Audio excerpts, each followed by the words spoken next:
Good morning class.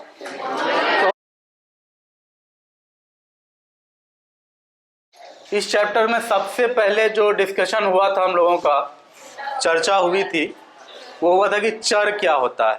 ठीक है, सीख लिए थे ये। इसमें कुछ और सीखना है? किसी को कोई कंफ्यूजन है? इसमें बेसिकली आपको यही बताया गया था कि इसका इंग्लिश होता है वेरिएबल। सबसे पहले तो ये भी क्लियर रहना चाहिए, है ना।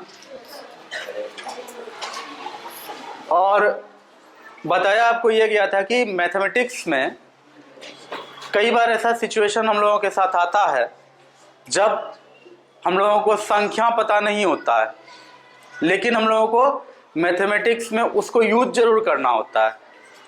जैसे कि बताए थे इसको पढ़ाते समय ही कि अगर कहीं लिखा हुआ है कि राम के पास इतना धन है कि और 200 रुपया मिले तो 1000 रुपया हो जाए, तो फिर अभी राम के पास कितना धन है। ठीक है, तो ये उसको लिखने का दो तरीका है। या तो ऐसे लिखेंगे, राम के पास धन प्लस 200 बराबर 1000, लिखने का ये तरीका है। लेकिन फिर बोले थे कि ये दुनिया के सारे वैज्ञानिक इस पर नहीं मानेंगे, ठीक है ना। दुनिया के सारे गणितज्ञ इस पर मानेंगे। किसी को हिंदी नहीं आता है, किसी को इंग्लिश नहीं आता है, किसी को फ्रेंच नहीं आता है। तो फिर कहा गया कि ठीक है, इंग्लिश तो इंटरनेशनल लैंग्वेज है, तो क्या करते हैं कि ये राम के पास का धन, ये समूचा चीज के लिए हम लोग अंग्रेजी का कोई अल्फाबेट यूज कर लेंगे। ठीक है, तो मान लो कि x, तो x प्लस 200 बराबर 1000, और पहले ही कहीं लिख देंगे कि let the money having Ram, let the Ram have x rupees, या राम के पास x रुपया है। उसके बाद ये वाला हम लोग बना लेंगे इक्वेशन। ठीक है, मतलब x रुपया है, उसमें 200 रुपया अगर और मिलाएंगे तो 1000 रुपया उसके पास हो जाएगा। तो यहां कहने का मतलब यह है कि कई बार गणित में हम लोगों को एग्जैक्टली पता नहीं होता है कि संख्या क्या है, लेकिन फिर भी समीकरण में या फिर किसी तरह का कोई कैलकुलेशन में उसका यूज करना पड़ता है। और उसका यूज हम लोग कैसे करते हैं? अंग्रेजी का कोई अक्षर के रूप में करते हैं। ठीक है, तो जिस समय तक वो अंग्रेजी का अक्षर होता है और गणित के रूप में यूज होता है, उस समय तक उस अंग्रेजी के अक्षर को क्या कहते हैं? क्या कहते हैं? अंग्रेजी के अक्षर को क्या कहते हैं उस समय के लिए, जिस समय तक उसका मान पता नहीं होता है? चर कहते हैं, वेरिएबल कहते हैं। फिर हम लोग पढ़े थे अचर, हालांकि अचर पहले ही पढ़ लिए थे, इंग्लिश में इसका नाम है कांस्टेंट। तो दुनिया का कोई भी नंबर जो तुम सोच सकते हो वो सब क्या है? कांस्टेंट है। 5, 6, 7, 8, 9, 10 ये सब कांस्टेंट है। बोलोगे सर क्या 0.5 भी कांस्टेंट है? हाँ बिल्कुल, 0.5 भी कांस्टेंट है। 0.0000005 भी कांस्टेंट है? हाँ है, कांस्टेंट है। 15/17 भी कांस्टेंट है? हाँ कांस्टेंट है। जिसका मान नहीं बदलेगा, एक बार कैलकुलेट होके आ जाने पे फिक्स हो जाएगा, वो सब क्या है? कांस्टेंट है। इसके बाद फिर हम लोग आए थे, बात आगे बढ़ी थी अपनी, और फिर बोले थे कि गणितीय संक्रिया क्या होता है। गणितीय संक्रिया यानी कि मैथमेटिकल ऑपरेशंस।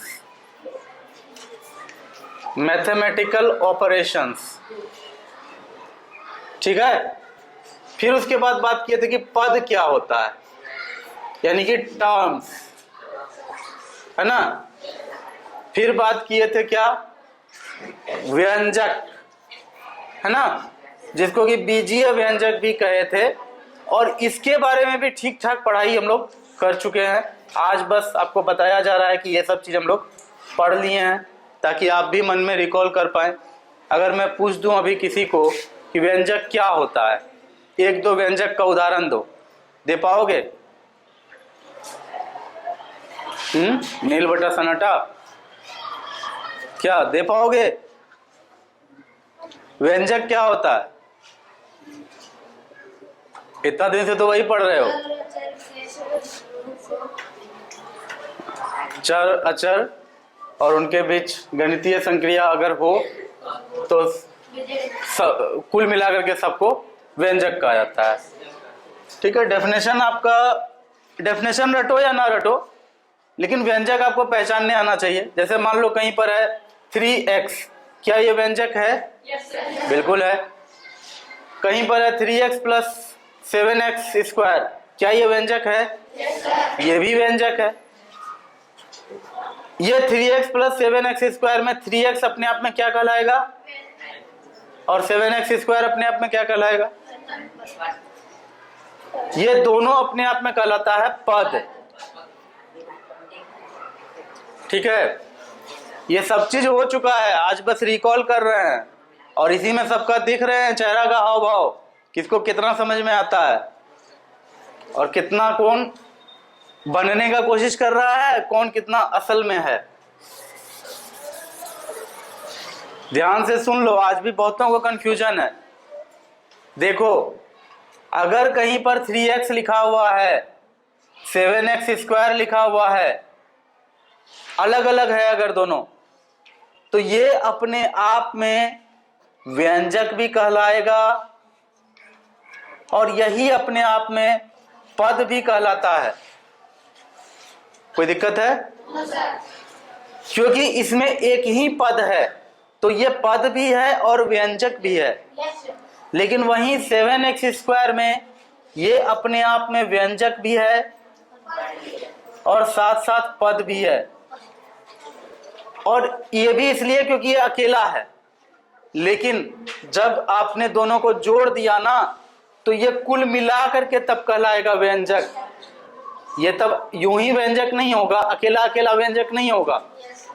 प्लस अगर कर दिया हमने बीच में, तो ये टोटल मिला करके व्यंजक कहलाएगा। हाँ, ये बात और है कि ये 3x अपने आप में पद है और 7x स्क्वायर भी अपने आप में एक पद है। कोई दिक्कत है? नहीं ना? तो इसको अपने से, मतलब बहुत अच्छे से इसको क्लियर होकर के रहना चाहिए आपके दिमाग में कि जब कोई पद अकेला कहीं पर लिखा हुआ है तो वो अपने आप में पद भी है और व्यंजक भी है। लेकिन जब ढेर सारे पदों को एक जगह जोड़ दिया जाए, ठीक है, 5x square plus 3y square minus 2xy plus 7x square y, इस तरह से कुछ कुछ लिखा हुआ है अगर कहीं पर, तो ये अपने आप में समूचा का समूचा व्यंजक है। और ये जितने चीजों को जोड़ा गया है इसमें, वो सब चीज अपने आप में क्या है? पद। मेरे ख्याल से बहुत ही क्रिस्प वे में अब ये याद रहेगा, तो ठीक है। मुझे भी पता है कि एक बार में याद नहीं होता है, इसलिए तो मैं बार बार रिवीजन करवाता हूं, तब आगे बढ़ता हूं। तो मेरा तरीका यही है, क्योंकि मैंने इतने सालों से आपके बड़े भैया बहनों को भी देखा है पढ़ते हुए, एक बार कितना भी मेहनत कर लेते हैं, कितना भी समझा देते हैं, किसी का कुछ पल्ले नहीं पड़ता है, तो फिर से हमको करना पड़ रहा है। ठीक है, आप जैसे सीखो उसी में। देखो, चर हो गया था, अचर हो गया था, गणितीय संक्रिया मैथमेटिकल ऑपरेशन, गुना प्लस माइनस, गुना भागा ब्रैकेट, ये सारा काम जो होता है इसको क्या कहते हैं? गणितीय संक्रिया कहते हैं। कहीं पर भी 2 और 2 जुड़ रहा है या 2 और 3 जुड़ रहा है, तो फिर यहाँ क्या हो रहा है? ये गणितीय संक्रिया हो रहा है दोनों के बीच में। ठीक है, 7 और 8 अगर गुना हो रहा है तो यहाँ भी क्या हो रहा है? 7 और 8 के बीच में गणितीय संक्रिया हो रहा है। ठीक है, 100 में अगर कभी भी 4 से भागा लग रहा है तो 100 और 4 के बीच में भी गणितीय संक्रिया हो रहा है। तो गणितीय संक्रिया तो खैर बहुत ही इजी चीज है, इसमें क्या ही बताएं। फिर उसके बाद जब बीजीय व्यंजक कर लिए थे तब फिर आए थे एक चीज पर, और वो था गुणांक। ये भी हो गया था कोएफिशिएंट। कोएफिशिएंट ये भी अपना हो गया था। इसके बारे में क्या पढ़े थे? इसके बारे में ऐसा पढ़े थे हम लोग कि कोएफिशिएंट किसको कहते हैं। तो सिंपल सा बात था कि कहीं पर भी अगर 5x³ माइनस 3y² कोई अलजेब्राइक एक्सप्रेशन इस तरह का है, बीजीय व्यंजक कोई इस तरह का है अपने पास, ठीक है। एक बीजीय व्यंजक है जो इस रूप में है अपने पास। तो इसमें ये भी अपने आप में एक पद है और ये भी अपने आप में एक पद है। ये दोनों अपने आप में एक पद है, ये पहला पद, ये दूसरा पद। तो बोले थे कि व्यंजक निकालने, व्यंजक में पदों का गुणांक होता है। गुणांक होता किसका, पहले ये भी क्लियर होना चाहिए कि गुणांक हमेशा व्यंजक के पदों का होता है, टर्म्स का होता है।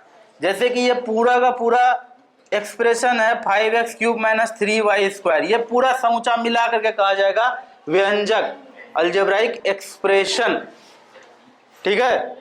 उसमें से 5x³ अपने आप में एक टर्म है, 3y² अपने आप में एक टर्म है ना।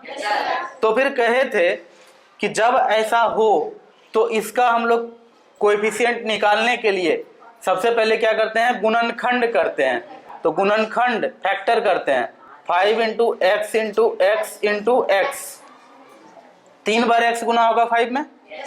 3y² का गुणनखंड कैसे होगा?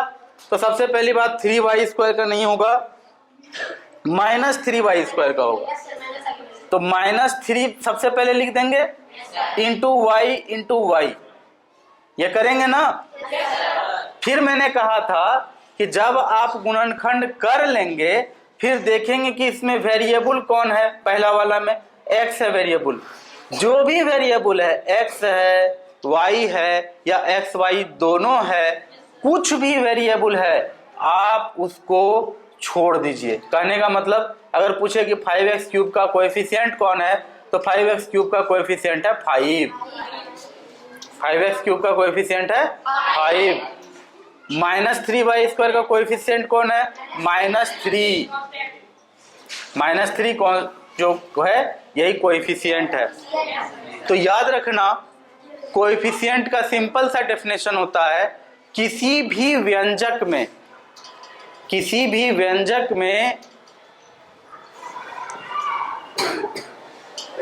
पदों के बीच में या पदों में जो अचर होता है, कांस्टेंट होता है। किसी भी व्यंजक में ढेर सारा पद होगा, एक या अधिक पद होगा, है ना। हर पद में, प्रत्येक पद में जाकर देखेंगे कि उस पद में कांस्टेंट कौन सा है, ठीक है ना। जो भी कांस्टेंट होगा वही कांस्टेंट उस पद का व्यंजक कहलाएगा, पूरे व्यंजक का नहीं, उस पद का। जैसे यहाँ पर 5x³ में 5 जो है ये पूरे के पूरे 5x³ का क्या है, कोएफिशिएंट है, गुणांक है। -3y² में -3 जो है वो क्या है, ये पूरे -3y² में -3 जो है वो गुणांक है, वो कोएफिशिएंट है। Any problem? तो इस तरह से हम लोगों को सीखना है, बार बार करना है, इसी तरह से जानना है इसको। तो ये सारा चीज पहले हो चुका है, आज बस रिकॉलिंग कर रहे थे इतना। और आज जो आपके बुक में टॉपिक है हम लोग उस पर काम करने वाले हैं। तो उम्मीद है कि 9.1 खत्म हो गया होगा आप लोगों का। कुछ क्वेश्चन हमने भी बनाया, अब बाकी आगे बढ़ते हैं। अगर किसी का समस्या रह गया है 9.1 में तो आज इसीलिए इतना रिवीजन किए हैं कि जाकर के घर में फिर से 9.1 ट्राई करो, और उम्मीद करते हैं कि बन जाएगा अब। और अगर ना बने तो फिर बोर्ड पे करा देंगे। जो क्वेश्चन नहीं बनेगा, क्लास में ढेर सारा स्टूडेंट को मान लो कोई क्वेश्चन पे दिक्कत रह जाएगा तो बोर्ड पर फिर उससे उसको कर लेंगे, ठीक है ना।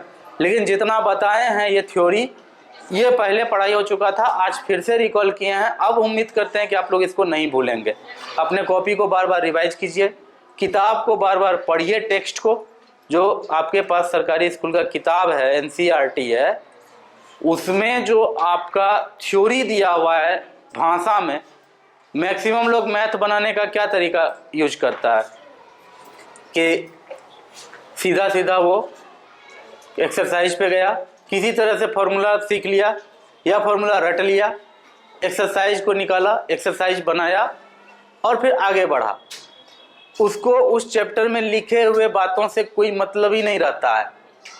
मैं साफ शब्दों में कह देना चाहता हूं कि इस तरह के पढ़ाई को मैथ का पढ़ाई नहीं कहा जाता है। मैं जब रामानुजन स्कूल ऑफ मैथमेटिक्स में पढ़ता था, आनंद कुमार पढ़ाते थे वहाँ पर, तो वो ये साफ शब्दों में कहते थे कि आप अपने बुक में जो थ्योरी लिखा हुआ है, शब्दों में ढेर सारी बातें लिखी हुई है अभ्यास के पहले, उसको जैसे भी होता है, कितना भी बोरिंग क्यों ना लगे, उसको पढ़िए और कोशिश कीजिए समझने का कि जो जो बातें वहाँ लिखा हुआ है आप उससे कनेक्ट कर पाते हैं कि नहीं। अगर आप उससे कनेक्ट नहीं कर पाते हैं, आपको वो बोरिंग लगता है, पढ़ के नींद आता है और उसका कोई बात समझ में नहीं आता है, इसका मतलब आप मैथ को बस ढो रहे हैं, बस आप खत्म कर रहे हैं मैथ को, सीख नहीं रहे हैं मैथ को। अगर सीखना है तो फिर वो जो थ्योरी में लिखा हुआ ढेर सारा बात है ना, उसको आप लोगों को पढ़ना चाहिए। पढ़ना ही नहीं चाहिए, बल्कि जो क्वेश्चन तुम लोग बनाने वाले हो या बना चुके हो, उससे कनेक्ट करके देखना चाहिए कि इसमें लिखा हुआ बात वहाँ पे सही साबित हुआ कि नहीं हुआ। जो अभ्यास में क्वेश्चन बनाए, एक्सरसाइज में क्वेश्चन बनाए, उससे इन बातों का कुछ लेना देना है कि नहीं, कुछ पल्ला पड़ रहा है कि नहीं। अगर पढ़ रहा है, समझ में आ रहा है, इसका मतलब आप मैथ सीख रहे हैं। और अगर बोरिंग लग रहा है, पढ़ के नींद आ रहा है, इसका मतलब आप मैथ सीख नहीं रहे हैं। तब फिर कहीं ना कहीं समस्या है। आई बात समझ में?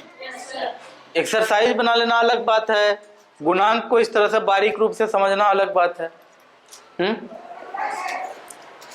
कहीं पर भी कोई अलजेब्राइक एक्सप्रेशन दिया हुआ हो, पूछे गुणांक क्या होता है, फटाक से उसमें 5 - 3 सब चुन करके लोग बोल देगा। लेकिन सही प्रोसेस क्या है, कैसे वहां तक पहुंचा गया है, ये भी तो पता होना चाहिए साथ साथ। तो इसलिए डिटेल्ड स्टडी तो जरूरी है। चलिए अब हम काम आगे बढ़ाते हैं और आज का जो टॉपिक है उस पर काम करते हैं।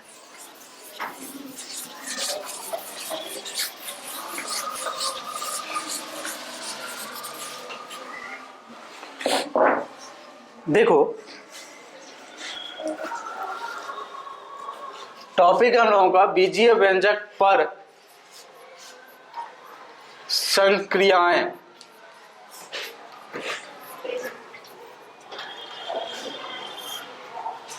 ऑपरेशंस ऑन अल्जेब्राइक एक्सप्रेशंस, ठीक है, mathematical operations on algebraic expression. गणितीय का इंग्लिश होता है मैथमेटिकल, ठीक है। संक्रियाएं का इंग्लिश होता है ऑपरेशंस। बीजीय व्यंजक का इंग्लिश होता है अल्जेब्राइक एक्सप्रेशंस। इसीलिए मैंने कहा कि mathematical operations on algebraic expression.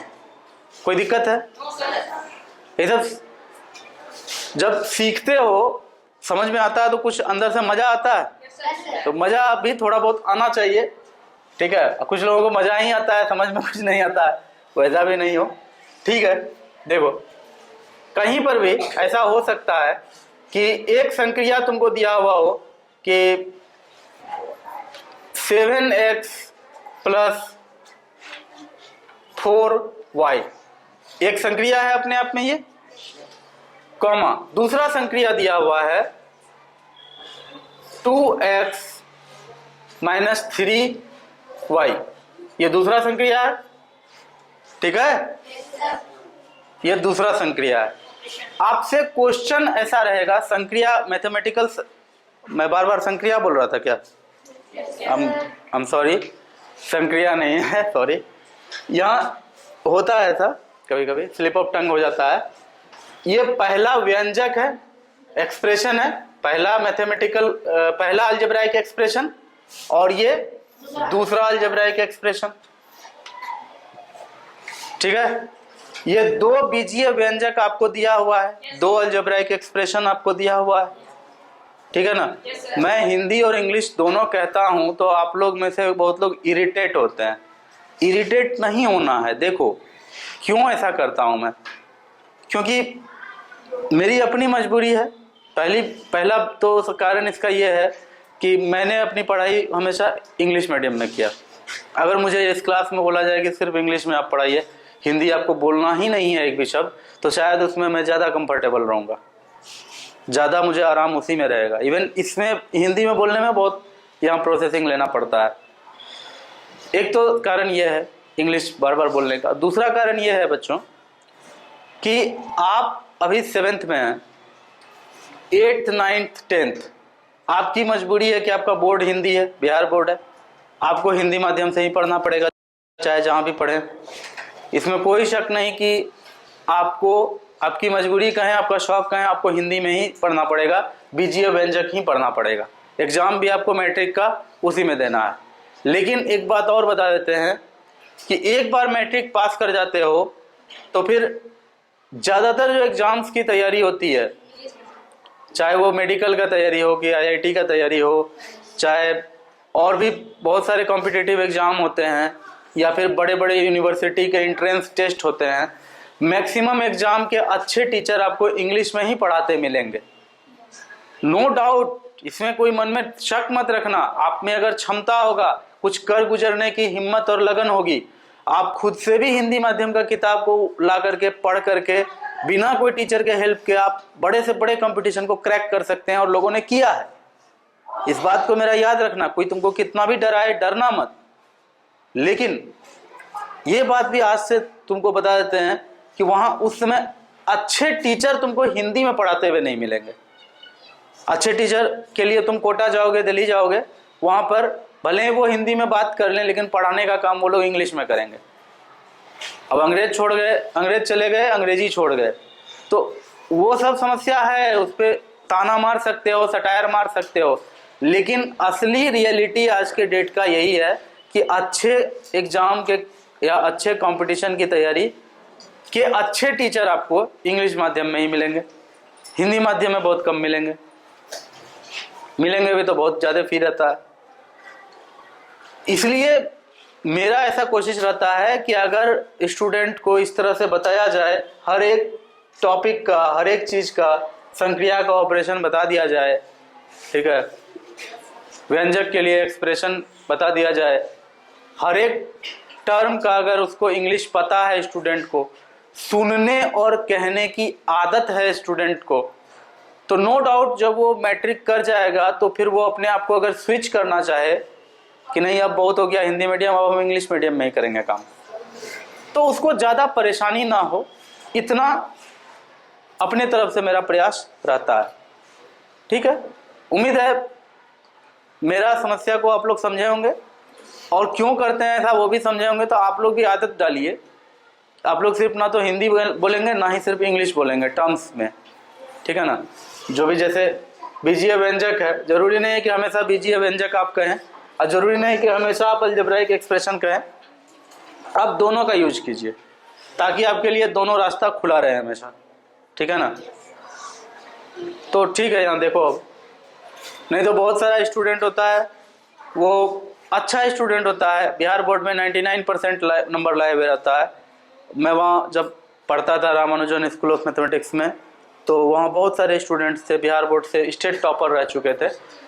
लेकिन उन लोगों के साथ समस्या क्या होता था कि वहाँ पर सर जब बोल देते थे डिस्क्रिमिनांट, बोर्ड पर लिख देते थे डिस्क्रिमिनांट, तो वो कंफ्यूज हो जाता था कि डिस्क्रिमिनांट क्या होता है, जबकि जैसे ही उसको बोलते थे कि विवेचक होता है तो वो एकदम खुशी के मारे उछल उठता था, अरे ये होता है, तो बहुत सिंपल चीज़ है, चीज़ बहुत सिंपल है। विवेचक, विविधकर, विविधकर भी नाम है, विवेचक भी नाम है, चीज़ बहुत ही सिंपल है, ठीक है। D = B² - 4AC ऐसे करके कुछ होता है, 10th में होता है, इतना सिंपल है कि पूछो मत। लेकिन सिर्फ बोर्ड पर डिस्क्रिमिनांट लिख दिया गया है और सर बार बार डिस्क्रिमिनांट बोल रहे हैं, हिंदी में सारा बात कर रहे हैं, लेकिन जब उसका काम पड़ रहा है डिस्क्रिमिनांट D बोल रहे हैं, फॉर्मूला लिख नहीं रहे हैं। वो स्टूडेंट पागल होकर मरे जा रहा है कि ये क्या होता है डिस्क्रिमिनांट। जैसे उसको पता चला विवेचक होता है, अरे यही होता है, ये तो वही बात हुआ कि मतलब गांव में कोई नया आदमी आ गया था, सोच रहे थे कहाँ का लाट साहब आ गया है, एकदम उसके सामने जाने में डर लग रहा था। गए तो पता चला कि ये तो गांव का कल्लू है, दिल्ली कमाने गया था, सूट बूट पहन के आ गया है। हाँ, तो कुछ उसी तरह का हाल होता है। इसलिए चलिए देखिए अब काम करते हैं। दो अलजेब्राइक एक्सप्रेशन आपको दिया गया है, पहला है 7x + 4y, दूसरा है 2x - 3y। प्रश्न आपसे क्या हो सकता है, प्रश्न देखो क्या हो सकता है, दोनों बीजीय व्यंजकों का योग ज्ञात करें। फिर प्रश्न हो सकता है दोनों बीजीय व्यंजकों का अंतर ज्ञात करें। फिर हो सकता है दोनों बीजीय व्यंजकों का गुणनफल ज्ञात करें। समझ में आ रही है बात? फिर हो सकता है दोनों बीजीय व्यंजकों का भागफल ज्ञात करें। 4 क्वेश्चन आपको दिया जा सकता है, 2 बीजीय व्यंजक लिख करके या 2 से ज्यादा बीजीय व्यंजक को लिख करके आपसे 4 क्वेश्चन पूछा जा सकता है। कोई दिक्कत है? जब आपसे पूछा जाएगा कि दोनों बीजीय व्यंजकों का योग ज्ञात करें, योग की जब बात होगी इसका मतलब वो आपसे प्लस करने के लिए कह रहा है, ये दोनों अलजेब्राइक एक्सप्रेशन को जोड़ने के लिए कह रहा है, एडिशन मांग रहा है। योग मतलब सम मांग रहा है।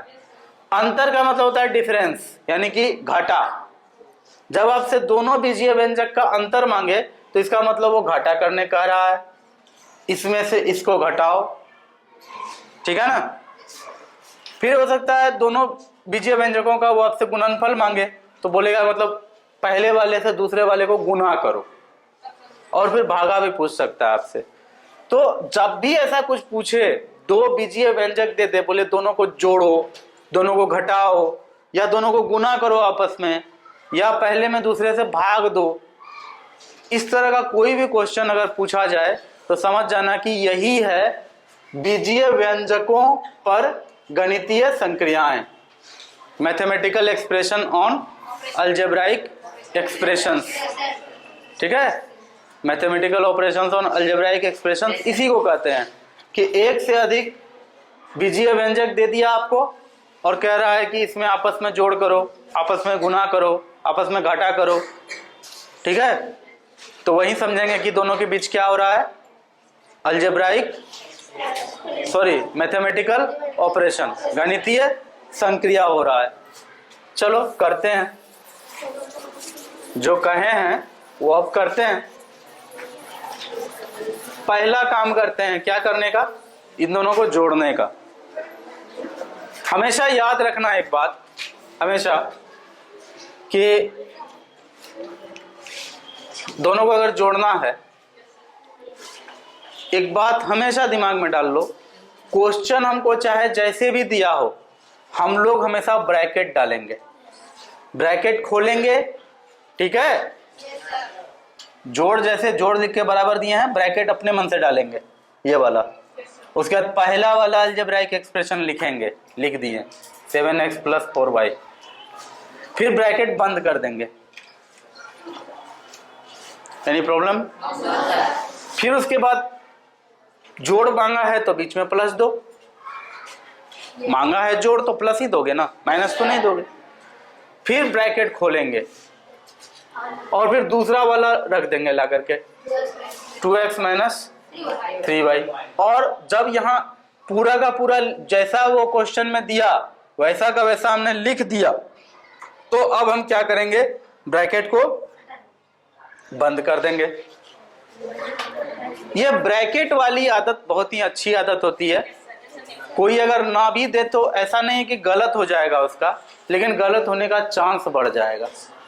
इसलिए कहा जाता है कि बचपन में ही जब कोई पौधा बढ़ रहा होता है ना, ठीक है, जब कोई पौधा बढ़ रहा होता है पेड़ बनने के लिए, तो जो अच्छा माली होता है उसका जो डाल इधर उधर निकलता है उसको काटते रहता है। तो जब बड़ा हो जाता है, पेड़ मजबूत हो जाता है, तो एकदम सीधा पेड़ मजबूत होता है, इधर उधर उसका शाखा निकला हुआ नहीं होता है फालतू का। अरे ये बात समझ में, इधर उधर उसका फालतू का शाखा निकला हुआ नहीं होता है, तो ज्यादा उसका जो भी मिट्टी से वो लेता है अपना पोषक तत्व, वो लंबा शाखा में जो लंबा तना होता है उसका, उसी में सारा का सारा न्यूट्रिएंट्स लग जाता है, पोषक तत्व मिल जाता है उसी को। तो बीज का जो एकदम सील होता है, लकड़ी होता है, बहुत मजबूत होता है। तो ऐसा क्यों हो पाता है बाद में?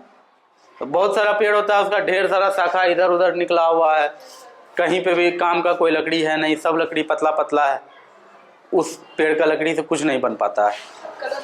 लेकिन कोई कोई लकड़ी होता है, कोई कोई पेड़ होता है बहुत एकदम सीधा लंबा होता है, कहीं कोई शाखा ज़्यादा निकला हुआ नहीं होता है।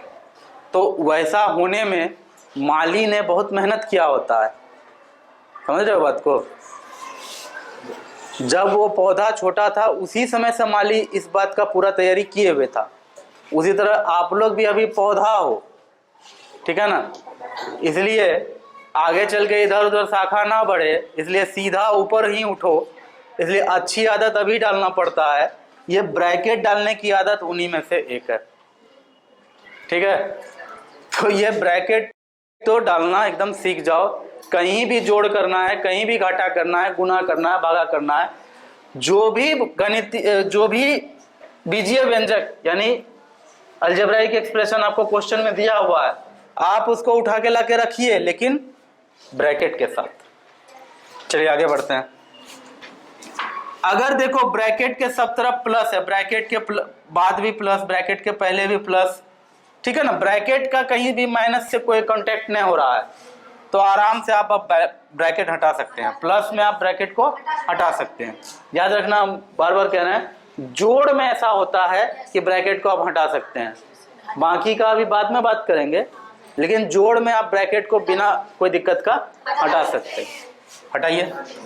7x plus 4y plus 2x minus 3y। अच्छा, अभी जब पुरानी बातों को रिकॉल कर रहे थे, एक टॉपिक छूट गया जो कि मैंने पढ़ाया था, लेकिन आज रिकॉल नहीं कर पाए, हड़बड़ी में, हो सकता है दिमाग से उतर गया था, अभी याद आया। बताओ वो टॉपिक क्या था? बहुत अच्छा, कौन बोली? चलो राजनंदिनी, थैंक यू। समान पद, असमान पद, लाइक टर्म्स, अनलाइक टर्म्स, है ना? और उसी दिन बहुत कुछ हो चुका था। चलिए देखिए, अब अभी होगा फिर से उसका बात। जब हम लोग ब्रैकेट हटा लिए हैं, तब अब देखेंगे यहाँ पर कि समान पद इसमें से कौन सा है, असमान पद इसमें से कौन सा है, यानी कि असमान पद तो खैर जो भी हो, समान पद इसमें से कौन कौन है? 7x और 2x अपने आप में क्या है? 4y और माइनस 3y, ये क्या है? आपस में ये दोनों समान है, और ये 7x और 2x आपस में समान है। तो देखो, जैसे ही हम लोग एक्सप्रेशन दोनों रखे, प्लस का साइन दिए, ब्रैकेट हटाए, ब्रैकेट हटाने के बाद इसमें सबसे पहले ढूंढेंगे कि समान पद कौन कौन है। जो जो समान पद है लिखो उसको। 7x लिख दिए, प्लस 2x लिख दिए, प्लस 4y लिख दिए, माइनस 3y लिख दिए।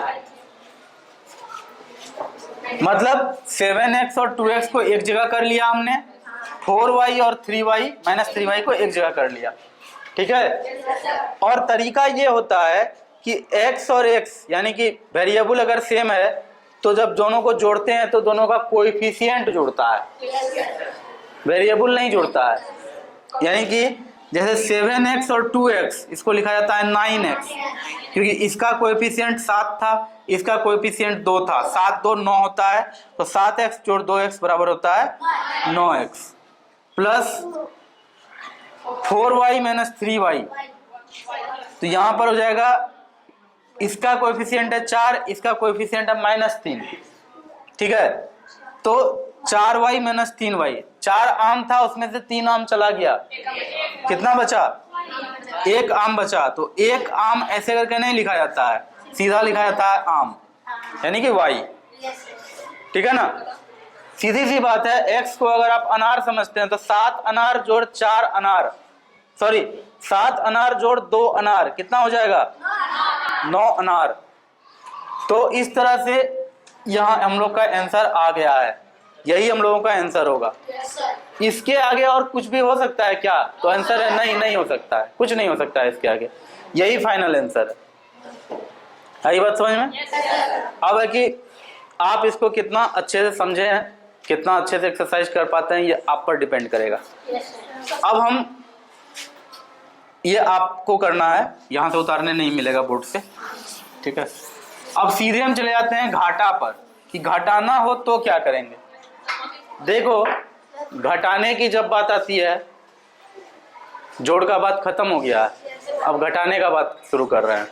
तो एक बात हमेशा याद रखना, जोड़ करने में हो सकता है आप ब्रैकेट लेना कभी भूल जाएं, चलेगा। जोड़ने में जैसे ब्रैकेट में दोनों चीज लाए थे ना, जोड़ने में हो सकता है कि ब्रैकेट लेना आप भूल जाएं, चलेगा, ज्यादा दिक्कत नहीं आएगा। ब्रैकेट लेना आपने भूल गया चलेगा, बहुत ज्यादा परेशानी आ जाएगा ऐसा नहीं है।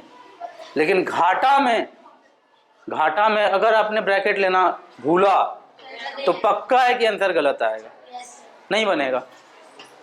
घाटा में दोनों अलजेब्राइक एक्सप्रेशन को ब्रैकेट में लाना है, लिखना है, ठीक है, और बीच में हम लोगों को माइनस देना है। दोनों अलजेब्राइक एक्सप्रेशन को पहले ब्रैकेट में लिख लेना है और फिर बीच में माइनस देना है। इस बात को हमेशा ध्यान रखना, घाटा में हमेशा ब्रैकेट यूज करना है और बीच में माइनस देना है। अब देखो पहला वाला जो ब्रैकेट है, ब्रैकेट के आगे अगर कुछ नहीं है, प्लस या माइनस कुछ भी नहीं ना है, तो आप इसका ब्रैकेट हटा सकते हैं, 7x + 4y लिख सकते हैं। लेकिन दूसरा वाला जो अलजेब्राइक एक्सप्रेशन है ना, इसमें बहुत केयरफुल, बहुत सावधानी से काम लेना पड़ता है। इसमें माइनस आकर के यहाँ लग जाता है और ये माइनस की जगह यहाँ आकर के प्लस हो जाता है। कहने का मतलब ये है कि जब भी ब्रैकेट के पहले माइनस होता है तो ब्रैकेट खुलते ही ब्रैकेट के भीतर जितने भी पद हैं उनका साइन चेंज हो जाएगा। यहां हो जाएगा -2x, यहां हो जाएगा +3y। कोई दिक्कत? ये ब्रैकेट और माइनस का अपना एक नियम होता है जिसका पालन करना पड़ेगा।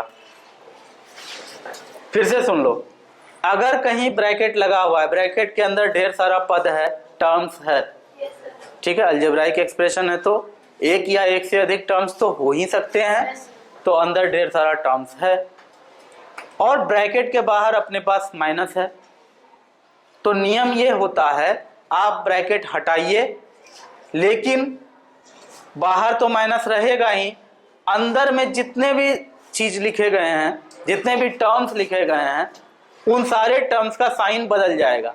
जहां माइनस है वहां प्लस हो जाएगा, जहां प्लस है वहां माइनस हो जाएगा, ये चीज हो जाता है। इसके लिए एग्जांपल एक और करेंगे, फिलहाल इसको करो। जब ये काम हो गया, ब्रैकेट तोड़ने का काम हो गया सावधानी से, तो अब हम लोग क्या करेंगे, फिर से क्या करना है, समान पद और समान पद ढूंढना है मन ही मन। पहले यहाँ पर 7x और 2x अपने आप में क्या है, समान पद है। 4y और 3y क्या है, समान पद है आपस में। तो सबसे पहले समान पद को लिखो, 7x - 2x प्लस आपका 4y + 3y, तो क्या हो जाएगा, 7x - 2x 5x, यहाँ पर प्लस 7y, ये होगा आपका आंसर। कोई दिक्कत है? यही है आपका आंसर। तो चलो अब जो है ना, इस पर एक एग्जांपल और ले लेते हैं। ये उतारने नहीं देंगे, आपको अपने से करना है, समझाएं हम इसमें क्या करना है। वैसे उतारने का मानो तो YouTube पर जाकर के उतार सकता है कोई भी।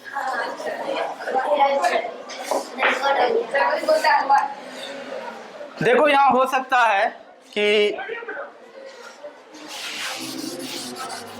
चलो थोड़ा सा कहानी में ट्विस्ट ला रहे हैं।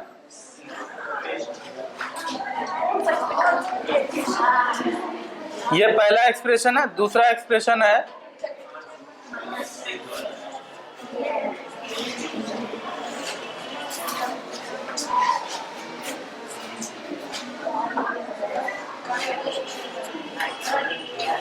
ठीक है। ये दोनों अलजेब्राइक एक्सप्रेशन है। योग क्या होगा? योग तो बहुत सिंपल है ना। योग अगर निकालना पड़े तो पहले ब्रैकेट में हम लोग लिखेंगे 7x plus 4y plus z, फिर बीच में देंगे प्लस, फिर ब्रैकेट देंगे minus 4x plus 8y minus 4z। हो गया? अब देखो 7x plus 4y plus z, ये तो लिख लेगा। अब कोई बोल सकता है कि सर यहाँ ब्रैकेट के बाद माइनस है, तो क्या हम सबका साइन अब चेंज कर दें, उल्टा कर दें? तो क्या सबका साइन उल्टा हो जाएगा? ध्यान से सुन लो, ब्रैकेट के बाद ब्रैकेट के भीतर अगर माइनस है कोई दिक्कत नहीं है, तब साइन चेंज नहीं करेंगे।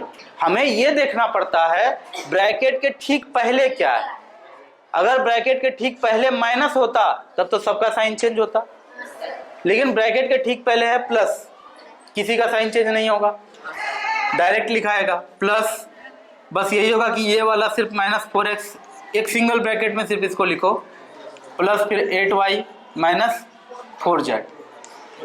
इसको क्यों यहाँ ब्रैकेट में लिखे हैं? क्योंकि ये माइनस 4x है, प्लस माइनस एक साथ नहीं रह सकता था, इसलिए इसको ब्रैकेट में लिख दिए। अगर यहाँ सिर्फ 4x होता तो ब्रैकेट लेते भी नहीं। कोई दिक्कत है? अब देखो आगे क्या होगा। सजातीय पद को खोजो। 7x है, यहाँ क्या माइनस 4x है, तो डायरेक्ट माइनस 4x लिखो, कोई दिक्कत की बात नहीं है। प्लस माइनस माइनस ही होगा ना, तो डायरेक्ट माइनस 4x लिखेंगे। प्लस 4y, अब देखो y वाला टर्म कहाँ है, तो प्लस 8y है, लिख लिए। फिर लिखेंगे प्लस z, प्लस z है, अब क्या लिखेंगे माइनस 4z। तो 7 अनार घटा 4 अनार, 7 अनार था किसी के पास, 4 अनार दे दिया, 3 अनार, यानी कि 7x minus 4x 3x plus 4 आम जोड़ 8 आम 12 आम, यानी कि 12y, फिर प्लस 1 केला माइनस 3 केला,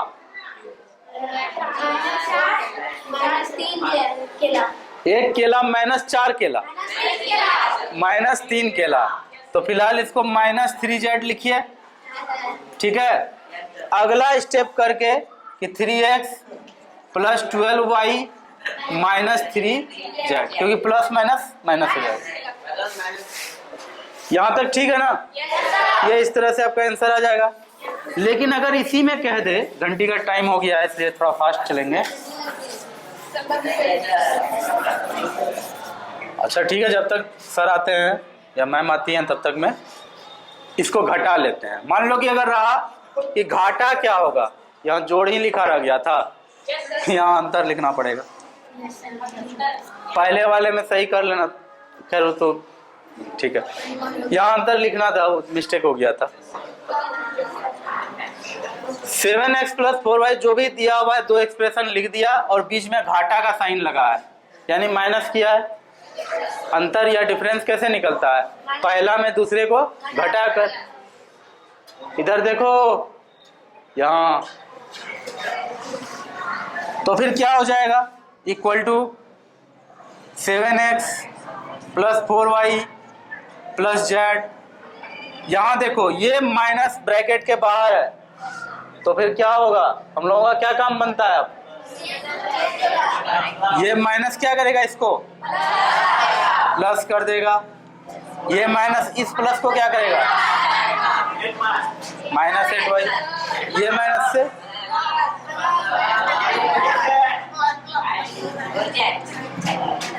अब आगे का काम अपने से कर लेना। टाइम हो गया है, तो क्लास यहीं कंक्लूड करते हैं। Thank you so much.